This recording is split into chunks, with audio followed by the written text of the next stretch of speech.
Hey, what's going on YouTube? Welcome to Jurassic Magic, and in today's video, I'm going to go over another Final Fantasy commander with Terra Magical Adept. And with this video specifically, like the previous video with Cloud, this deck list will only contain cards from Final Fantasy, whether they're from the precons, from the main set, or even specialty sets like Secret Lair. And so without further ado, let's get it started. Let's talk about Terra Magical Adept.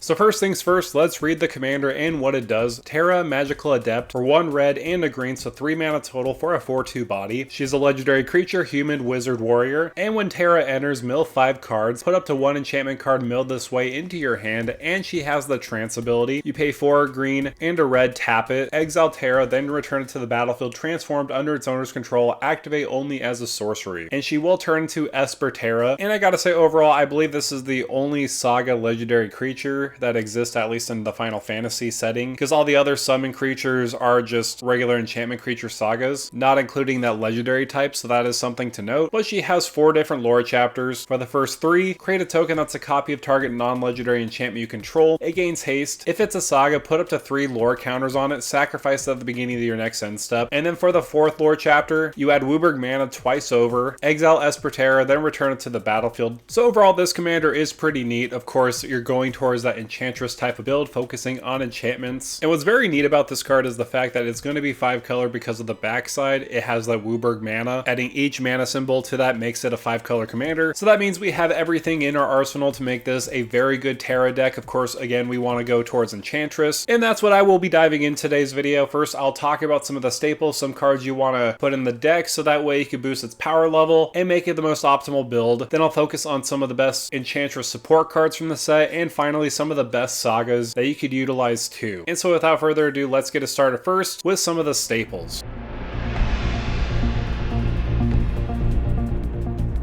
So when it comes to staples, you want the best lands in this deck, the best card draw, the best ramp, and the best synergy. I'm not going to go over lands too much because most of them are kind of picked over from the precons. I do have a deck list down below in the description if you wanted to go check it out for yourself, just to see which lands I'm using. And again, of course, they are all from the precons, and some of them are from the main set too, that are reprinted in the Final Fantasy frame. I did want to touch on some staples as far as ramp and card draw go. I'm not going to go over it too much because a lot of them are pretty basic. So as far as ramp goes, you're most likely going to use those 2 CMC spells that I always like including in any green deck, like Nature's Lore, 3 Visits, Rampant Growth. Those are all great because they could help mana fix us. There is another ramp option from the main set with Reach the Horizon, which is pretty good. Search your library for up to 2 basic land cards or town cards with different names and put them onto the battlefield tap and shuffle. This is pretty good because 4 mana to search 2 lands is a pretty decent rate. Another option I like because it goes with the summon theme is Summon Fenrir and Summon Titan. Both of these are incredible for the deck. Summon Fenrir, I like it for that first ability. Search your library for a basic land card and put it onto the battlefield tap, then shuffle. Then it can boost the power of a next creature spell you cast, and you potentially get card draw if you have the creature with the biggest power on the battlefield. So this is okay. 3 mana to search for a land is a pretty decent rate. And because of this card and some other cards, that's why I do have a lot of basics in this deck. Because you are in green, you can mana fix pretty efficiently in my opinion. But let's move over to Summon Titan. This is another excellent ramp option. It mills 5 cards for the first lore chapter, but the second lore chapter, return all land cards from your graveyard to the battlefield tap, and it can pump up another target creature you control by giving it +X/+X, where X is the number of lands, and give it trample. Also, what I like about Summon Titan is if we cast Terra beforehand and we milled some lands, that could go into its second lore chapter, maybe potentially getting more lands on the battlefield than we would have just by using Summon Titan's first ability. There is also some artifact ramp, but I'm not going to dive into those too much because I do prefer land ramp because those are typically more difficult to remove compared to like artifact ramp. Another excellent choice would be Big Score. Not only this ramp with creating 2 treasure tokens, you get to draw 2 cards when you discard a card. This is great because we are going into that graveyard synergy of returning enchantments from your graveyard to the battlefield or to your hand with your commander. This is just a way we can pitch 1 big enchantment and draw 2 additional cards and create 2 treasure tokens. And that does transition perfectly to some good card draw. One I particularly like because it focuses on removing counters from non-land permanents we control. Owaka Traveling Merchant. You tap it, remove a counter from a non-land permanent you control, you draw a card. This This is very good, especially if we want to keep a saga around. All we have to do is remove that lore counter from that specific saga we want to keep around and get the additional benefit of drawing a card. So of course this one had to make it into the list. The next card up would be Clive Ifrit's Dominant. This one is great because you may discard your hand and draw that many cards equal to your devotion to red. So if Clive and your commander are out on the battlefield, you discard your hand and potentially draw 3 cards based off the devotion. So that by itself is decent. Of course, it's not the best thing in the world, but it is something. But I mainly like this because it can turn into a saga. Ifrit, Warden of Inferno, it could act as removal, being a 9/9 fighting another target creature for the first lore chapter, and give you a ton of mana for the next 2 lore chapters, giving in total 4 red pips that you can cast with spells. And then of course you flip it back into Clive Ifrit's Dominant. And because we are using Final Fantasy cards, Stay With Me, or otherwise known as Jurassic Study, is probably the best option you could choose from. Of course, this is a game changer, so it'll boost the bracket level of this deck. It has a good ability. Of course, whenever an opponent casts a spell, you may draw a card unless that player pays 1, which most cases people won't pay the 1 and you get to draw cards off of it. But if they do, that's a good taxing effect. So of course I wanted to save the best for last as for card draw. Also, another thing you want in this type of deck is interaction. There is some really good interaction pieces, especially with the Secret Lair. Honestly, if you got the whole Secret Lair for Grimoire, you could just throw it into the deck because they're all really good cards. Prismatic Ending can be a good removal spell. Everyone already knows about Cyclonic Rift. It is also a game changer, by the way. You also have Dam, Lightning Bolt, and Heroic Intervention. All these are fantastic whether you're using them offensively or defensively, if you're trying to get rid of a pesky creature, or if you're trying to protect your own board. Some other interaction you could throw in this deck are some counter spells like an Offer You Can't Refuse, or even a card like, well, I'm not going to try to pronounce that first part, but Sacrifice. This is also very good because for 1 blue mana, you can counter target activated ability, triggered ability, or non-creature spell. And of course, there is an additional cost of either sacrificing a legendary creature or paying 2 mana. Even for 3 mana, this is a pretty decent rate because there's going to be a lot of activated triggered abilities that are going to be very powerful that you may want to counter. And of course, countering non-creature spells is also going to be very useful. Also, another card I wanted to highlight is Toxic Deluge. Toxic Deluge is a very good board wipe. So now that I've gone over some basic staples, I didn't want to cover all the staples because that would be a very long video. I just wanted to cover some basic ones that you could utilize, and since this is a 5-color deck, I wanted to showcase some of the best ones in your arsenal for Final Fantasy. But now let's move on and talk about some synergy, whether it's with sagas, with lore counter specifically, or with Enchantress.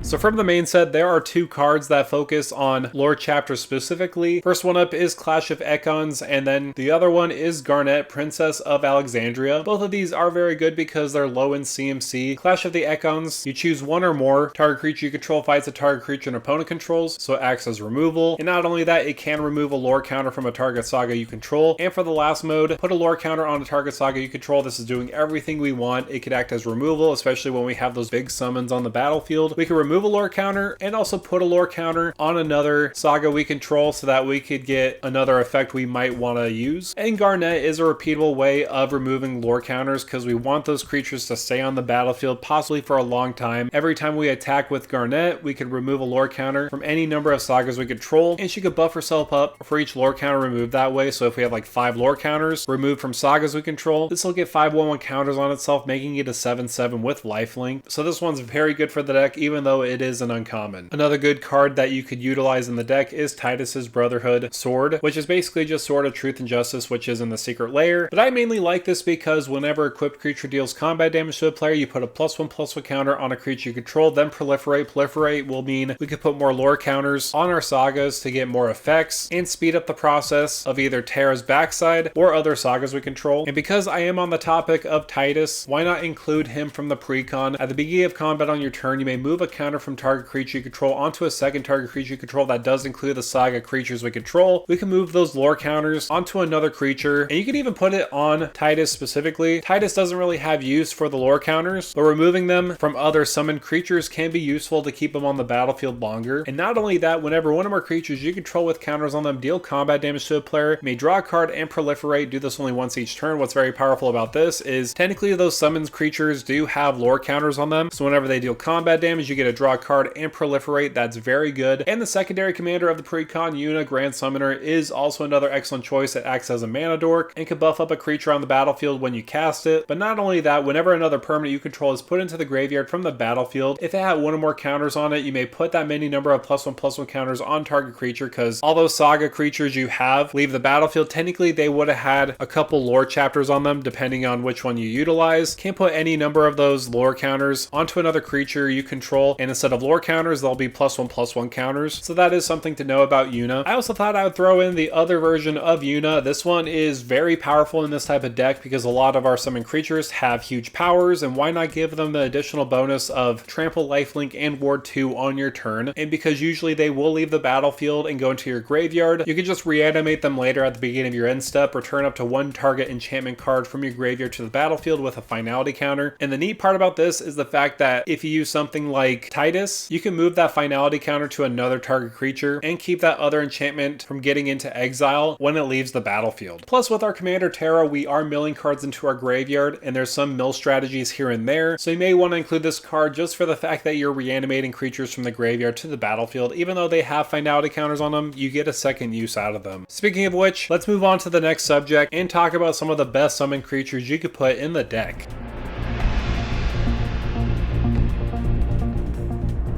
So when it comes to summon creatures, there are a ton. So far I counted 27, that is based off of looking on Scryfall. I could be wrong, let me know down below in the comments if I am, but I wanted to highlight some of the best ones, not just every single one, because you could throw them all in the deck and they work decently well. So the first one up is pretty splashy at 8 mana, Summon Knights of Round. This is just like a supercharged version of History of Benalia. Even though History of Benalia is 3 mana, this is 8 mana, that's quite a steep difference. Besides that point, for the first lore chapters, you are making a ton of knights. You're creating 3 2/2 white knight creature tokens, and when you hit that last lore chapter, other creatures you control get +2/+2 until end of turn. Put an indestructible counter on each of them. This is quite powerful. If you go through the whole saga, you're going to be making 12 knight creature tokens that are 2/2s. So obviously this is a roided out version of History of Benalia, but still can be very good for that go wide theme. Another summon saga would be Summon Brynhildr. This one is pretty good for the first lore chapter. Exile the top card of your library. During any turn you put a lore counter on the saga, you may play that card. So weird wording, but essentially you could play cards that you exile with it as long as you put lore counters on it that turn. And for the next 2 lore chapters, when you cast a creature spell this turn, it gains haste until end of turn. That could be very good, especially if you cast something like Summon Primal Odin. This is possibly one of my favorite summon sagas because the art looks really cool. I wish this was a legendary creature, but it isn't. For the first lore chapter, destroy target creature and opponent control, so it is good removal, and it has a very good second ability. This creature gains whenever this creature deals combat damage to a player, that player loses the game. So this could act as a win con, and not only that, it could get you card draw for the last lore chapter. Draw 2 cards, each player loses 2 life, and it has a 5/3 body. This one is extremely powerful, definitely giving me some villain vibes. Definitely one of my favorites of the set, and another personal favorite of mine, mainly because it's quite powerful even though it is 9 mana. Summon Bahamut is possibly one of the more powerful ones. It acts as removal, card draw for the first couple lore counters, and the last lore counter. This creature deals damage equal to the total mana value of other permanents you control to each opponent. That could be huge. We do have a lot of beefy enchantments that we're putting on the battlefield, and if we have a high mana value, this can act as a win con. And speaking of win cons, just because all these sagas are possibly going to the graveyard, why not get the added bonus of reanimating them later on with one of the best win cons in the game, Rise of the Dark Realms? This is absolutely stupid in this deck because with our commander milling cards into our graveyard and other cards putting cards into our graveyard, and of course all our saga creatures going into the graveyard too, this could potentially win us the game. And if we have a haste outlet on the battlefield, we can potentially try to connect to all our opponents, winning the game that way. So obviously I had to mention this one. This one is by far one of the best cards you could add to this list because we are in a mill theme. So that will do it for me, guys. Thank you guys so much for coming by and watching this video on Terra Magical Adept. This one is quite powerful for all those saga summon creatures. This is the perfect commander for that type of archetype. Let me know down below in the comments, what are your thoughts about Terra? Do you plan on building it yourself? And do you plan on building it Final Fantasy themed? Of course, this could be a lot more powerful if you didn't use all Final Fantasy cards, but a lot of people have been requesting Final Fantasy decks only, so I'm just giving the audience what they want. Let me know down below in the comments, what other decks would you like me to highlight? Make sure to like, share, and subscribe to the channel, and with that out of the way, thank you for stopping by.